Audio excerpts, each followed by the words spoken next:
Assalamualaikum, hai semua. Masih di catatan istimewa. Politik merupakan salah satu peradaban manusia yang tak bisa dilewatinya. Sebab, politik memainkan peran penting dalam sejarah dan perkembangan peradaban manusia. Hal ini mencakup berbagai aspek seperti pengaturan pemerintahan, pembentukan kebijakan, dan sebagainya. Sejarah politik manusia telah ditandai oleh periode-periode revolusi yang membawa perubahan signifikan dalam struktur kekuasaan, nilai-nilai, dan sistem pemerintahan. Revolusi politik dapat terjadi karena ketidakpuasan terhadap pemerintahan yang ada, penindasan politik, ketidaksetaraan sosial, atau dorongan untuk mengubah status quo, seperti revolusi politik era Napoleon yang menjadi bagian dari sejarah penting dalam histori dunia. Seperti apa sejarah politik era Napoleon? Berikut kami ulas seputar politik era Napoleon versi catatan istimewa. Bagi kamu yang penasaran, tonton sampai habis. Namun sebelum lanjut, bagi kamu yang baru gabung di channel ini, terus dukung channel dengan tekan tombol like, subscribe, dan loncengnya, agar kamu terus mendapatkan notifikasi info baru dari catatan istimewa.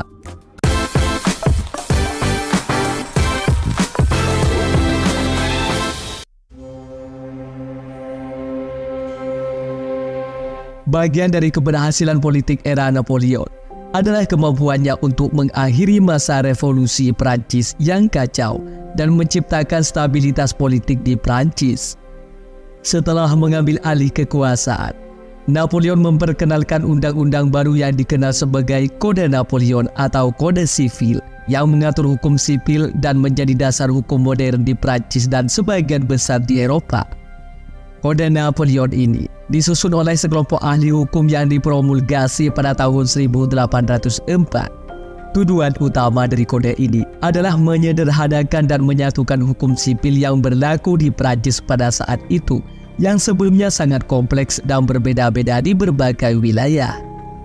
Kode Napoleon mengatur berbagai aspek kehidupan sipil seperti hak milik, kontrak, pernikahan, keluarga, warisan, dan kewarganegaraan.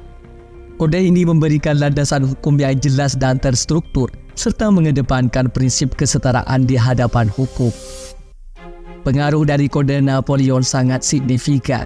Kode ini menjadi dasar hukum sipil tidak hanya di Prancis, bahkan ke banyak negara di Eropa yang terpengaruh oleh penaklukan Napoleon. Prinsip-prinsip dalam Kode Napoleon juga mempengaruhi perkembangan hukum sipil di banyak negara di seluruh dunia. Selain memperkenalkan Kode Napoleon, Napoleon juga mendorong modernisasi di Prancis melalui reformasi hukum, pendidikan, dan administrasi. Napoleon merancang sistem pendidikan publik yang lebih terstruktur, termasuk pendirian sekolah-sekolah umum untuk anak-anak dari berbagai lapisan masyarakat. Napoleon juga memperkenalkan sistem administrasi yang lebih efisien dengan membagi Prancis menjadi beberapa departemen yang diperintah oleh prefek. Sistem ini membantu meningkatkan efisiensi pemerintahan dan mengurangi korupsi. Ia juga mengamankan kekuasaannya dengan mendirikan Kekaisaran Prancis pada tahun 1804 yang memberinya otoritas yang kuat dan memperkuat stabilitas politik di negara tersebut. Namun perlu digarisbawahi bahwa stabilitas politik yang dicapai Napoleon juga didasarkan pada otoritarianisme dan pengendalian yang ketat. Ia mengabaikan hak asasi manusia, kebebasan sipil, dan membatasi kebebasan pers, seperti membatasi kebebasan berpendapat dan mengendalikan oposisi politik. Meskipun stabilitas politik tersebut memberikan keuntungan bagi Prancis pada saat itu, hal ini juga menimbulkan ketidakpuasan di antara negara-negara lain yang merasa terjajah dan kehilangan kedaulatan mereka. Selain dari itu, Napoleon Bonaparte melakukan pembangunan infrastruktur secara serius di Prancis. Ia memperhatikan pentingnya infrastruktur dalam meningkatkan konektivitas dan memperbaiki kondisi hidup masyarakat Prancis. Beberapa proyek pembangunan infrastruktur yang dilakukan oleh Napoleon antara lain pembangunan jalan, jembatan, dan saluran air. Sudah tentu, pembangunan infrastruktur yang dilakukan oleh Napoleon ini memiliki dampak positif bagi masyarakat Prancis. Konektivitas yang ditingkatkan dan perbaikan kondisi hidup melalui infrastruktur yang lebih baik membantu meningkatkan pertumbuhan ekonomi dan kesejahteraan masyarakat. Tak kalah pentingnya dari politik era Napoleon adalah perluasan wilayah. Perluasan wilayah ini memiliki dampak yang signifikan. Dengan menaklukkan banyak negara di Eropah, Napoleon berhasil memperluas wilayah Kekaisaran Perancis dan memperoleh keuntungan ekonomi dan politik. Dampak ekonomi dari perluasan wilayah ini mendukung Perancis mampu mengendalikan sumber daya alam, pasar, dan jalur perdagangan di wilayah yang dikuasainya. Tentu hal ini memberikan keuntungan ekonomi bagi Perancis karena mereka dapat mengakses sumber daya yang lebih luas dan meningkatkan perdagangan dengan negara-negara yang dikuasainya. Perancis juga dapat memperoleh pajak dan sumber pendapatan lainnya dari wilayah yang diperluas. Dampak politik dari perluasan wilayah ini, Napoleon dapat memperluas pengaruhnya di Eropah dan menjadi salah satu pemimpin terkuat di masa itu.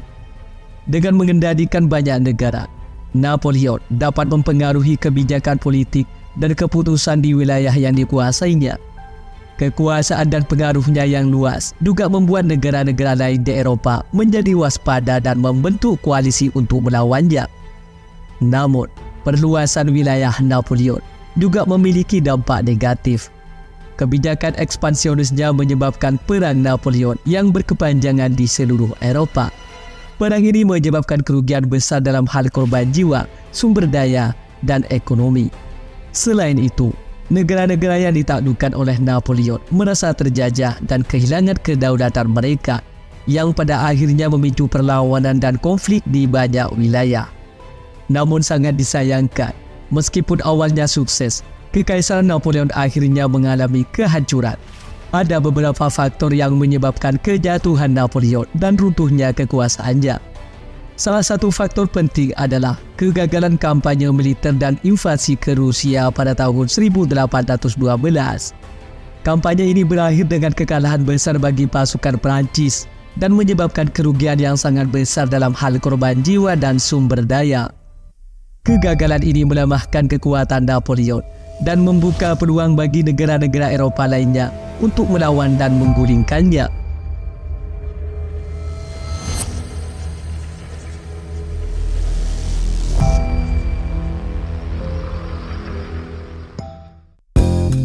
Demikian seputar politik era Napoleon versi catatan istimewa. Bagi kamu yang punya tambahan atau koreksi seputar politik era Napoleon atau politik di dunia, tulis di kolom komentar ya. Sampai sini dulu guys. Sampai bertemu kembali di catatan istimewa selanjutnya. Wassalam.